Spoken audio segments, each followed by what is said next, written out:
በዛሬው የቮካብላሪ ትምህርታችን ደግሞ ሌላ አንድ ወሳኝ ቃል እናያለን። It's necessary to prepare for exam።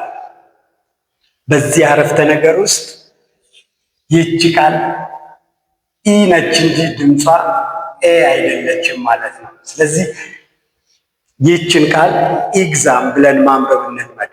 ኤግዛም ናት ኤግዛም። ብዙ ጊዜኛ ኤግዛም ስለምንል ነው እንደዛ ምላችሁ። ስለዚህ ወደ ዋና ቃላችን ስመልሳችሁ ኔሰሰሪ።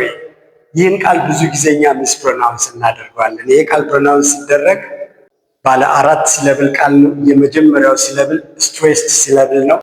ኔን ከፍ እናደርግና ሌሎቹን ወረድ አድርገን እንጨርሳቸው። ኔሰሰሪ ብለን ካነበብነው ትክክል ነው። ብዙ ጊዜኛ ይችን የማድረግ ልማድ አለ፣ ይችኛዋንም። ስለዚህ እኛ በተመሳሳይ ቫውል ድምጾች ነው የምንጨርሰው። ነሰሰሪ እንደሱ አይደለም፣ ኔሰሰሪ።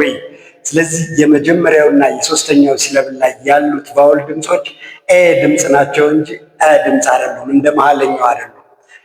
ስለዚህ ከዚህ በኋላ እናንተ ይህን ቃል ፕሮናውንስ ስታደርጉት ኔሰሰሪ ብላችሁ ፕሮናውንስ አድርጉት እንጂ ነሰሰሪ አትበሉት። ሳይሆን ኤ ድምፅ ነው ያለው። ስለዚህ ኔሰሰሪ ብለን ፕሮናውንስ እናደርገዋለን።